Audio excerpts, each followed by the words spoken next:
Can you tell us something about how you got involved? We'll ask some of the serious philosophical and theological questions as we go. But so here you are, you've been influential in the ways you've been influential, 40 books authored. Of course, the Reasonable Faith website, which is just really phenomenal. Did I hear 90,000 different pieces of information and content on that website? And as I was listening to all the people coming up to you, who your work has been influential and fruitful for them, it's quite a place you've arrived to. Tell us something about how you got interested in philosophy and theology and how you got to this point. All right. I come from a non-Christian background, and so when I made the decision my junior year in high school to become a Christian, I was immediately confronted with the need to give reasons for this radical step I had taken to my non-Christian friends and my brother in particular. And so right from the beginning, I was interested in reasons for faith. That interest was deepened when I graduated from high school and went off to Wheaton College, which is a Christian liberal arts college in the Chicago area.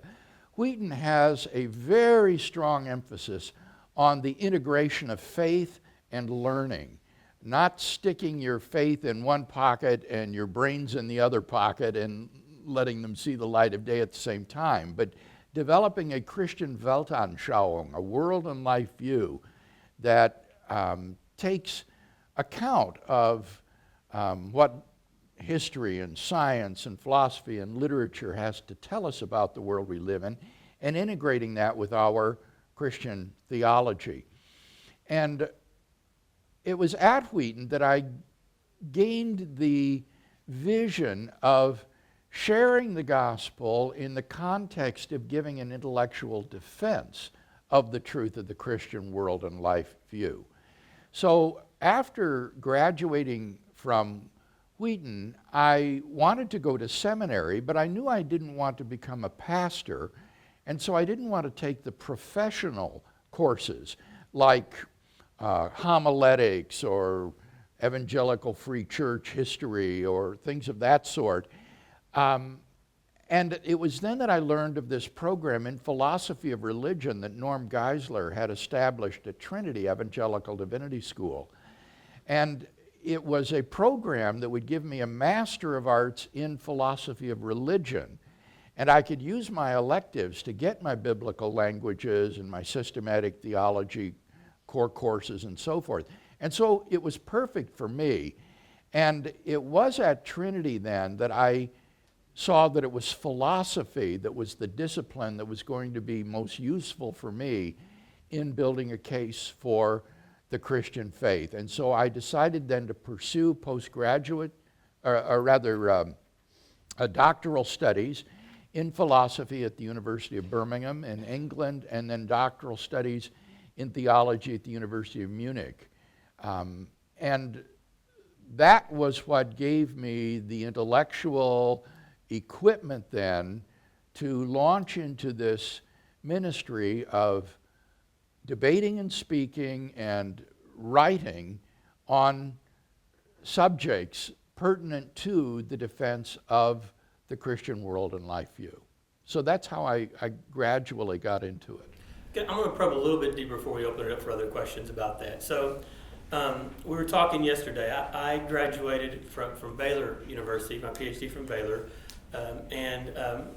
There are a number like Baylor and a couple other schools, Biola and Talbot, who are making pushes to, in the field of philosophy in particular, and even in theology, you have some departments who approach theology from what you might call natural, almost anti-religious mindsets in theology, and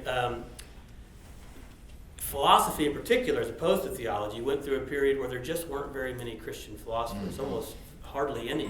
And then there were guys like yourself and Alvin Plantinga and some others who, in the work that you've done, I've done out at Talbot, who have kind of fueled a resurgence. And so when I was at Baylor, I had many co-workers who were going into philosophy departments around academic institutions around the country who were Christian, and they were products of some of these of some Christian philosophers who stayed in the guild through a time when there were very, very few in the guild. And now it's something of a resurgence. Can you speak something to that? Yeah, I sure can. This field of philosophy of religion is really a new field in philosophy that's only arisen within the last several decades or so. The most important philosophical event that occurred in the 20th century was the collapse of positivism and the verification principle of meaning that attended it. The claim of the positivists was that any sentence which could not be empirically verified in principle was meaningless. It made no factual assertion. And this rendered theological statements meaningless in their view, as well as all statements of ethics, metaphysics, aesthetics, and many other areas. Well, that principle came under sustained attack by philosophers in the latter half of the 20th century. It was shown to be unreasonably restrictive. It would force us to jettison vast tracts of obviously meaningful discourse as meaningless. And moreover, it turned out to be self-refuting, because when applied to itself, the verification principle turned out to be meaningless. And so verificationism collapsed in the latter half of the 20th century, and this reopened the door for a resurgence of metaphysics. All of the traditional metaphysical questions that had been suppressed by verificationism came roaring back. And with metaphysics came the birth of a new discipline, philosophy of religion. It came arm in arm with metaphysics back into philosophy, because no longer could these questions be banned as meaningless. And philosophers who were Christians, who were quietly practicing their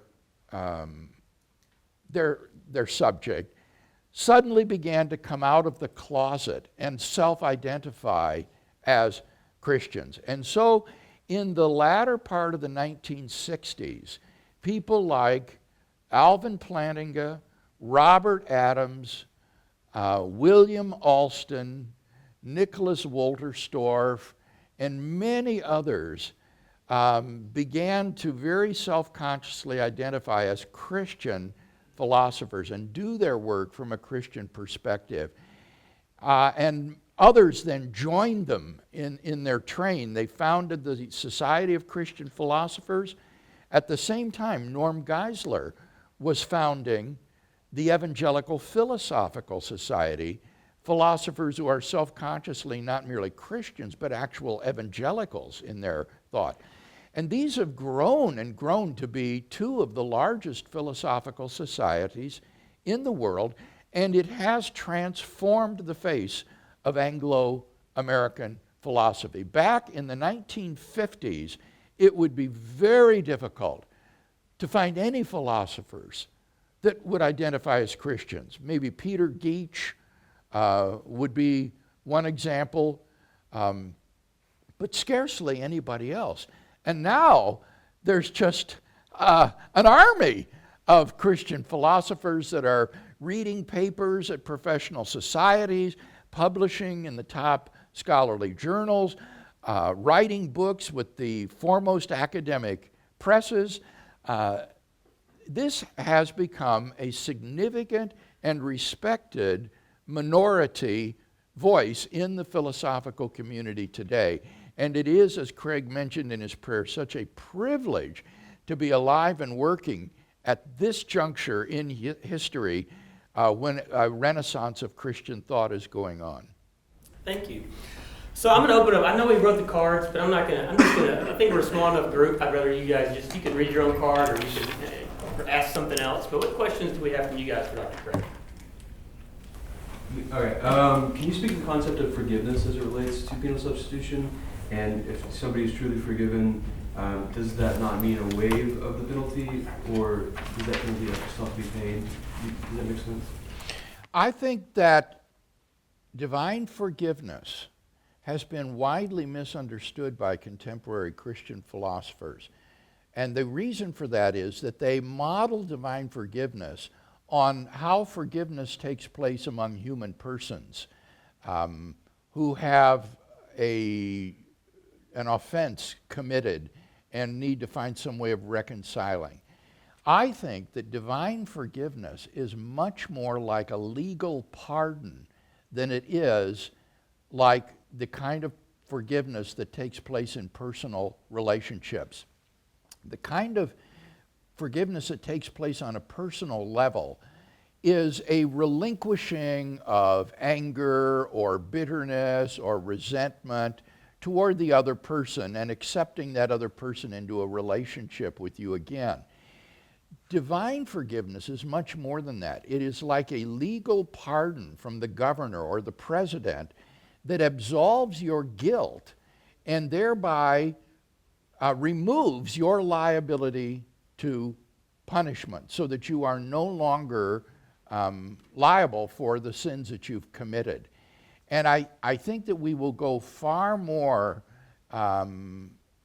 make much more progress if we explore the notion of divine forgiveness as a legal pardon given by God as the ruler of the universe to us as condemned criminals before his court. Go ahead. So I know, at least for me, I feel a lot of pushback towards the idea you just said, because I see forgiveness especially as a very personal thing, as a personal nature, and knowing that at least I feel that a relationship with God is a very personal thing, it seems almost empty if I can't not only be given the legal pardon, but also have that relationship back with God. Oh, yes. I didn't mean to suggest these were mutually exclusive. The question of forgiveness raises the issue as well as whether God needs to be propitiated. Does something need to appease the wrath of God, as Calvin says, so that we can be reconciled with him? And I think there definitely is that sort of personal dimension to it. But what I'm saying is that at the real heart of divine forgiveness lies not just a relinquishing of anger on God's part, but it is this absolution from sin. It is the absolving of guilt and the giving of a legal pardon that removes your liability to punishment so that you are no longer condemned. And we mustn't miss that element of it. But that's not to deny that there are these aspects of a personal relationship either. I mean, for example, the governor could issue a pardon to someone whom he doesn't care a whit about, right? He has no concern whatsoever for that person. In fact, we have a good example of this in the Gospels, and that's Pilate's pardon of Barabbas. He pardons Barabbas because the crowd demands it, lets him go, and Barabbas gets off. But there's no personal dimension to that at all. Pilate doesn't love Barabbas. He doesn't care what happens to him. And so obviously, as you say, God as our loving Heavenly Father is interested in having a personal love relationship with us, and so provides Christ as a substitutionary sacrifice. So his forgiveness is a lot more than just an impersonal pardon, but it's at least that. We mustn't miss that aspect of it. I'm going to, right here, you had it for a while, go ahead. Can you give, maybe a shift a little bit away from penal substitution, can you give your insight on the relationship between God's knowledge and our free will, specifically towards understanding? Well, I guess I would just say that since knowledge is not causally connected with your choice, his merely knowing about something in advance has absolutely no implications for whether your choice is free or not. Freedom will be based upon whether or not there are causal determinants of your choice apart from you, but merely knowing about something isn't a causal factor, so it has no impact at all on the freedom of your choice. I have one, Dr. Craig. The other day there was a conversation among some faculty members in which one was very heatedly yelling, showing out a little bit, insisting that if God wanted to, God could will himself out of existence. Oh. Now, I thought this was particularly foolish, and I'd like to save Brother Soul, and if you could help line him out here today, that would just be a tremendous help to us all, I think. Don't you agree, Brother? There's so much mischaracterization. Yeah, I mean, this But it is an interesting question. So it talks about omnipotence, right? Yes. What's the nature of God's omnipotence, and could he will himself out of existence? Let's talk first about the nature of God, because what this person is suggesting is that God doesn't have some of the essential properties that are normally attributed. Well, several essential properties normally attributed to God. One would be aseity, which is self-existence. I've just written a whole book on divine aseity, God overall. Might I suggest another thing? It might be that the person who was having this conversation with him was insisting on that we talk about what this could means, right? If we're talking about could in terms of logical possibility versus could in terms of, say, the power to do something, right? You might have the power to do something while it be logically impossible because of facts about your essential qualities of your nature, right? So questions about could God sin, for example, right?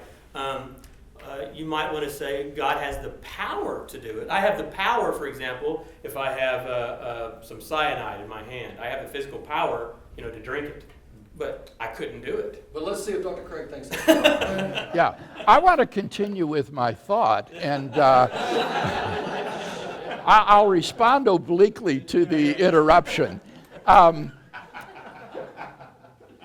The only way to say that such a thing would be logically possible for God, who has divine aseity as a property, would be to say that divine aseity is not a central property of God. That although God exists, say, in the actual world, there are possible worlds in which God does not exist, say. But that's, it seems to me, to be a very bizarre view. A self-existent being would most plausibly be essentially self-existent. And so there wouldn't be any possible world in which God doesn't possess the property of aseity. Moreover, secondly, God has the property of necessity. He's a metaphysically necessary being, and therefore he exists in every possible world. There is no possible world in which God does not exist, and so it's logically impossible that God would will himself out of existence. The third property that comes to mind is just simple old eternity. If eternity is an essential property of God, then God's existence could never come to an end.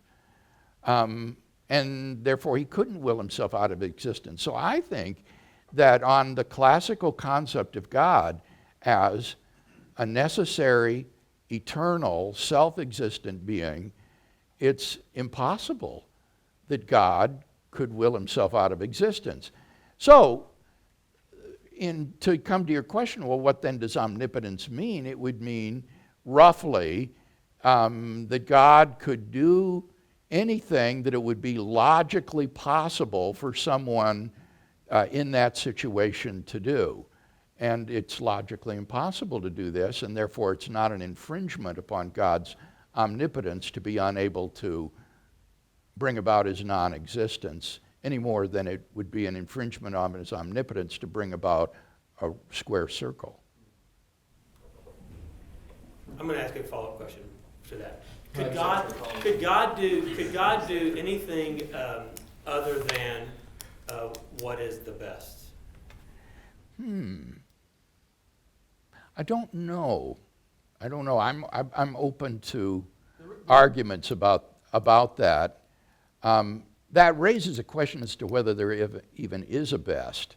Right. Leibniz, one of the critiques of Leibniz is that there may not be such a thing as a best possible world.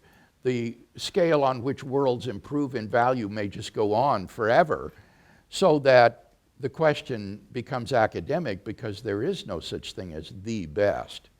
And in that case, God would be merely morally obligated to bring about a good world or a good state of affairs, but he wouldn't be obligated to bring about the best because there is no such thing. Because the worry here, of course, is that if we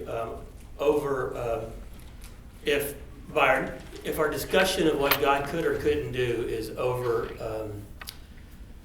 is strictly determined in terms of logical possibilities and not say the power of God, then we end up with a God maybe who is doesn't have free choice, who does only what his nature has determined him to do, and what his nature determines him to do is very strictly in accord with. Maybe there's some possibilities in terms of there are a number of different best and not one best. Yeah, exactly. I mean, if there were a best, there could be an infinite range of worlds that are all on the same scale of value, and he could choose any of those.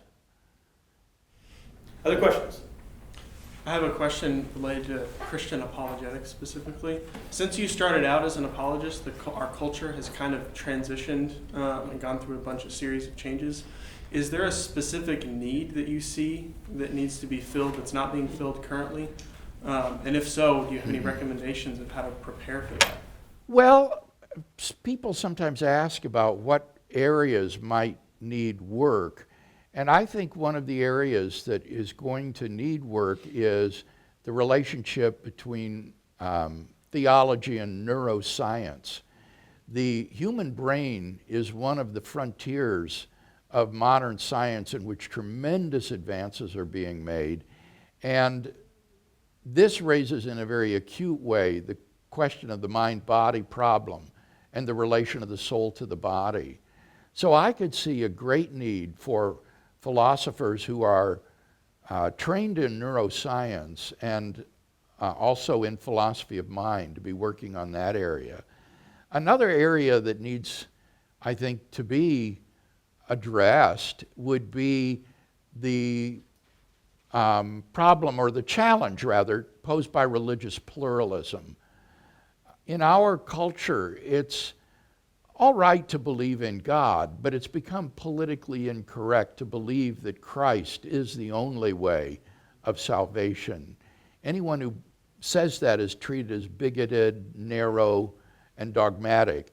And so I think theologically, we need to address squarely and responsibly the challenge of religious pluralism. I mean in a philosophical sense, not in a political sense. In a political sense, obviously, we believe in a pluralistic society where people are free to practice their religious beliefs. But I'm talking about in a philosophical sense, the view that there is no one true way to apprehend the divine. Sir, as you brought up, there are many atonement theories, and one of those, aside from the penal substitution, is the Christus Victor. Mm-hmm. And N.T. Wright suggests that instead of separating these two, that we should consider these two as one entity. What would you say about that? I think that the doctrine of the atonement is aptly compared to a beautiful jewel which has multiple facets. And these different so-called atonement theories are really facets of a single atonement theory. And I would say that what gemologists call the table, that is to say the central facet of the stone, is penal substitution. A penal substitution is the table of this gemstone. And then Christus Victor, ransom theory, moral influence, satisfaction, these are all other facets which surround and reflect and refract the light of this jewel and enhance the beauty and are anchored by penal substitution. Under penal substitution, if there's a price to be paid and it's paid for us and we're pardoned for it, would that mean that there's a sense of justice that is outside of God that God has to abide by? That's a good question, and I would say that the defenders of penal substitution have universally said no. They have all affirm that there is no external law hanging over God that compels God to do what he does. The question, rather, is whether retributive justice is essential to God or not. The majority of the Protestant reformers, like Anselm himself, thought that retributive justice is essential to God, just as his love is essential to him, and therefore God cannot act unjustly. He cannot do something contrary to his own nature. And this requires then the satisfaction of divine justice in order for sin to be pardoned. He can't just blink at sin. There needs to be satisfaction of his justice in order for pardon to be justly given.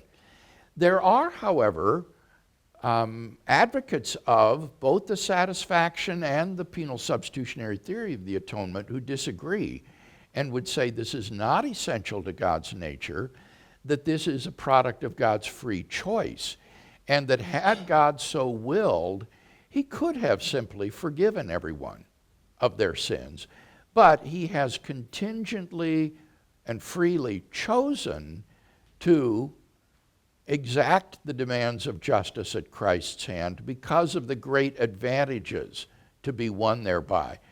Examples of theorists like this would be Thomas Aquinas and his satisfaction theory, and Hugo Grotius with his penal substitution theory.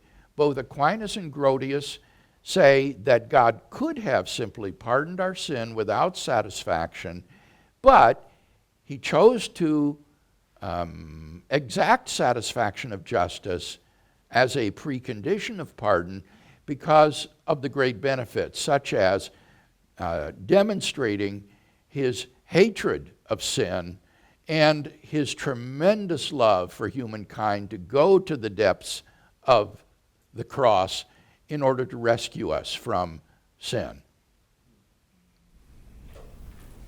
So if we assume that God started with his sense of divine justice, do we say that he always had that?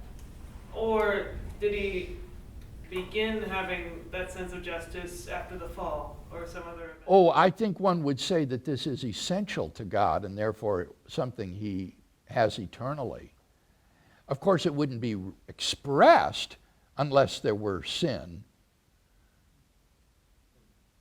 In the same way that his mercy would not be expressed unless there were creatures that were in misery. How do we explain to people who don't believe, how do we explain the omnibenevolence of God? The omnipotence? The omnibenevolence. Oh, omnibenevolence. Of a God that requires penal substitution. Because I Oh! feel like a lot of people Yeah. have this image of a wrathful God who is angry at them personally. Yeah. Yeah, I think what you do is you would say, of course God is indignant with evil doing. When this shooter, Cruz, shot up all those little children and those teachers, don't you think God is righteously indignant at what he did? Could we say that God is good if he didn't care? If God were indifferent to that? It seems to me very plausible that God is, of course, righteously indignant at evil.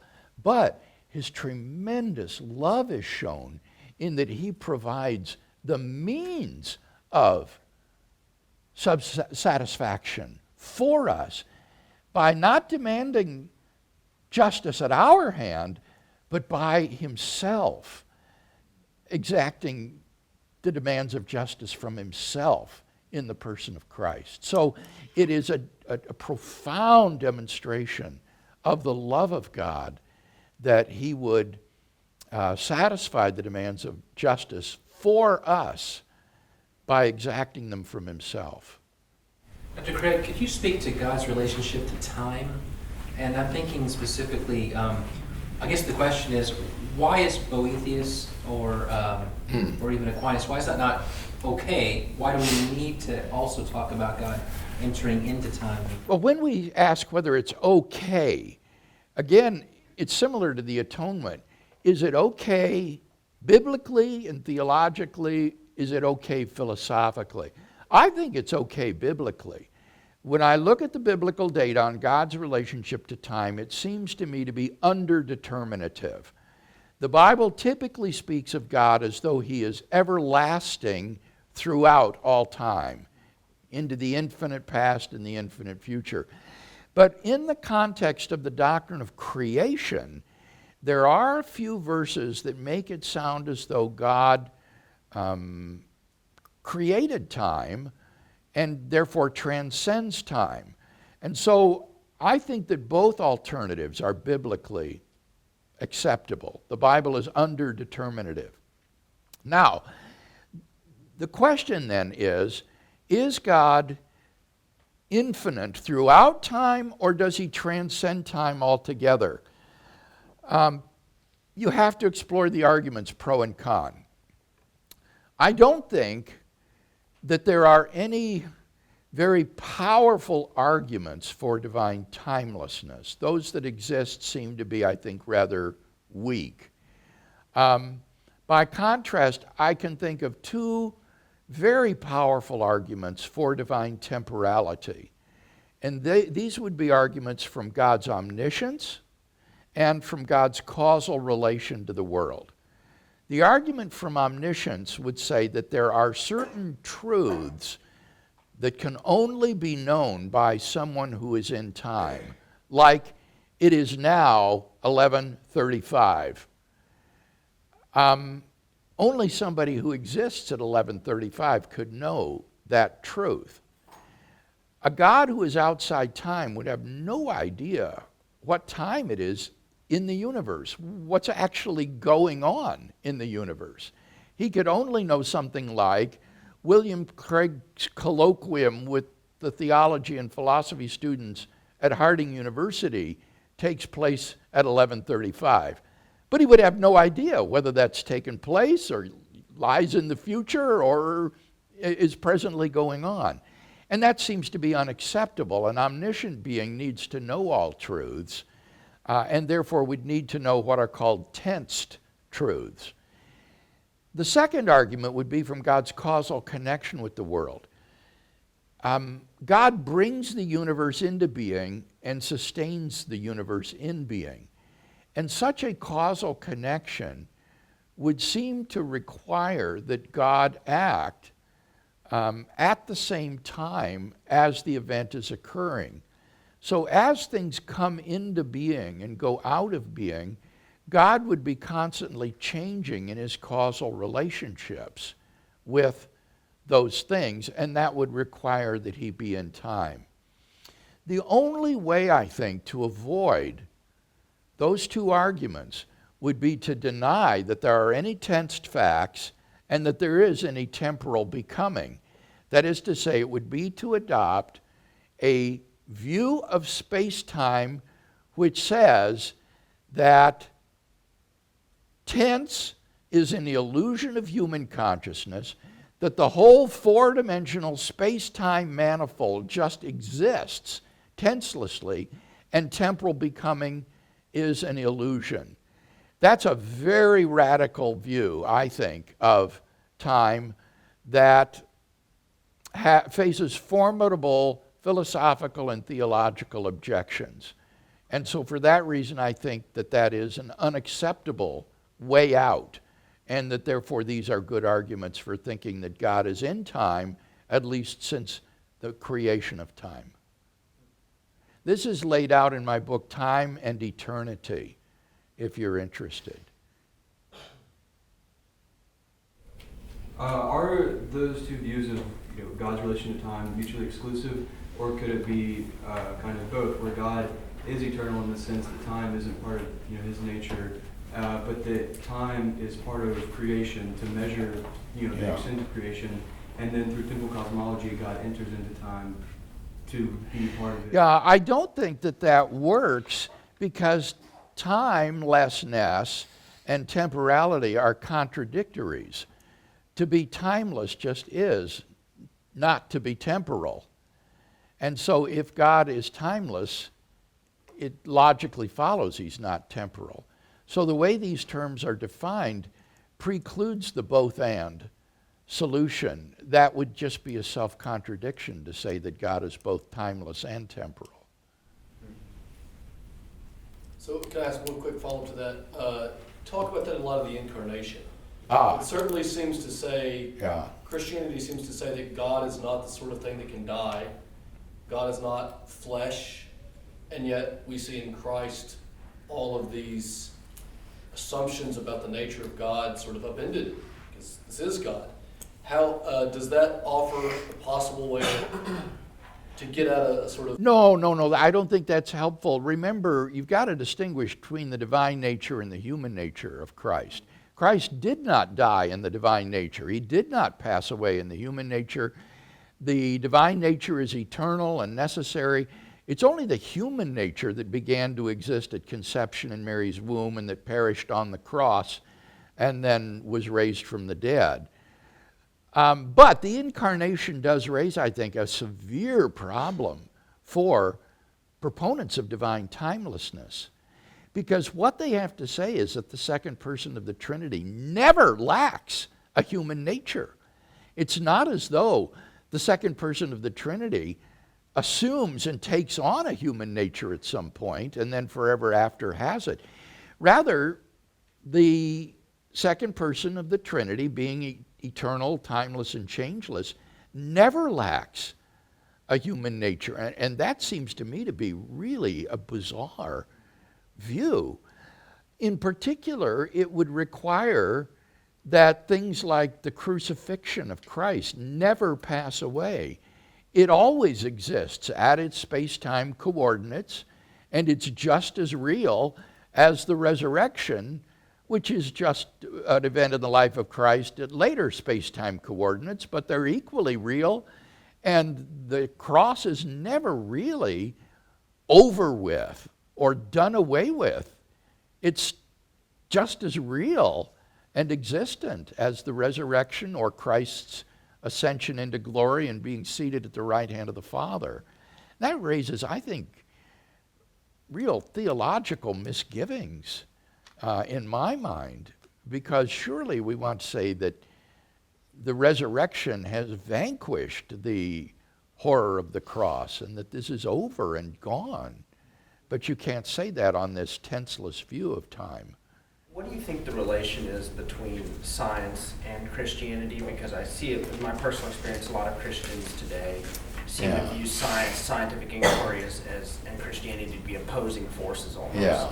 And then just an add-on to that. Well, let me say something about that first and then the add-on, okay?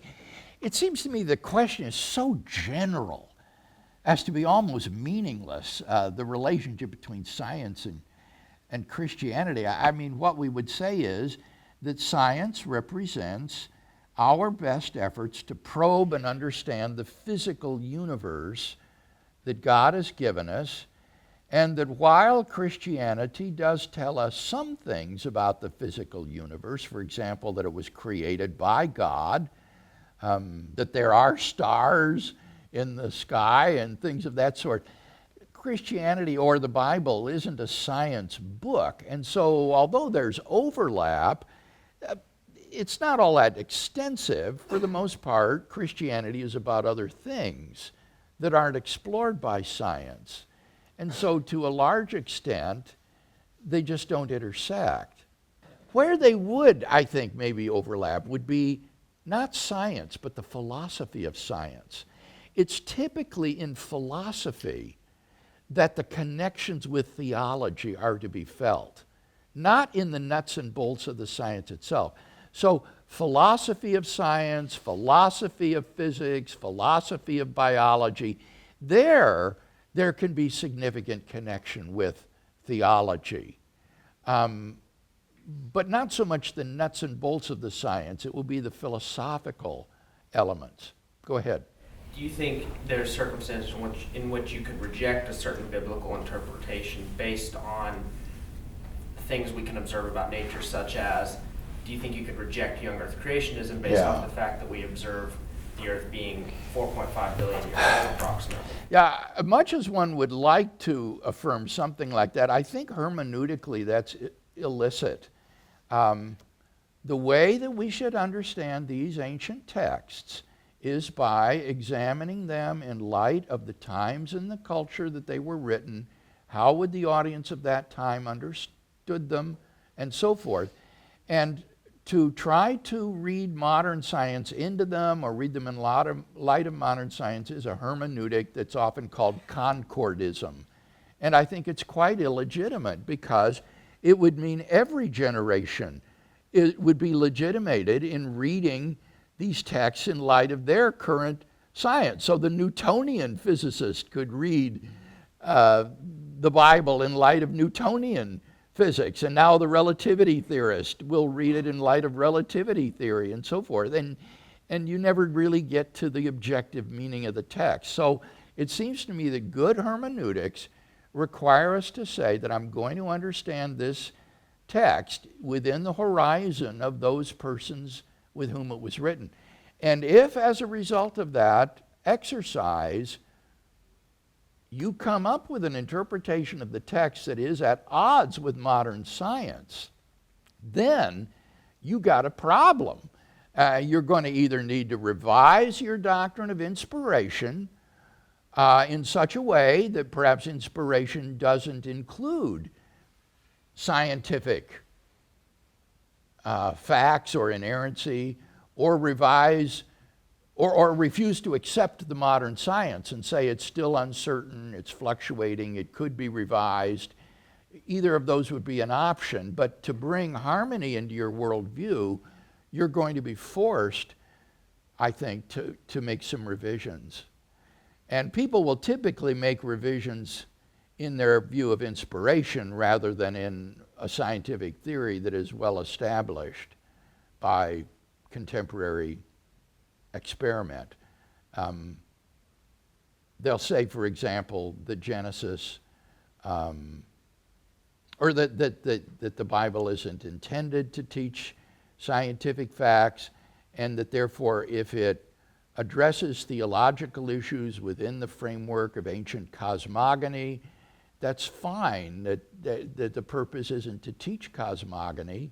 And so they will still affirm that the Bible is infallible in all that it intends to teach, or all that it affirms. But they'll say, well, it doesn't intend to teach, for example, cosmogony or biological origins. Does that address the question?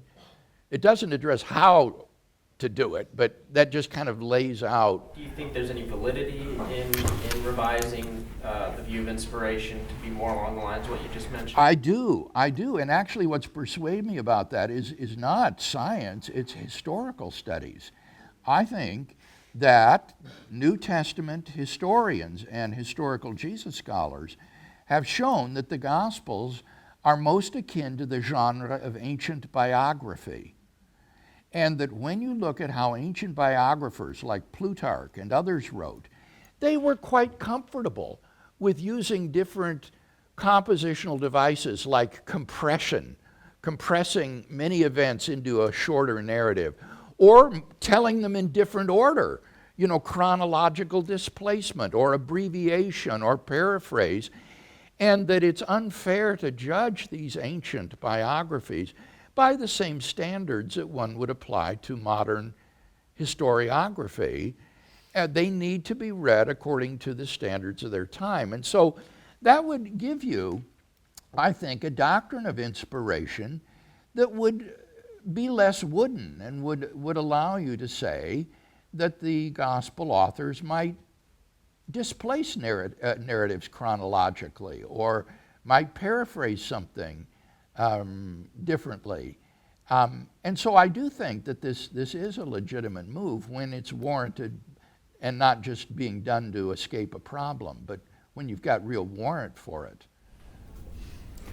We're just about over time, but I wanted to let you get the last question, but it needs to be brief. Would you like to ask the last question? Sure. This is not a philosophical question.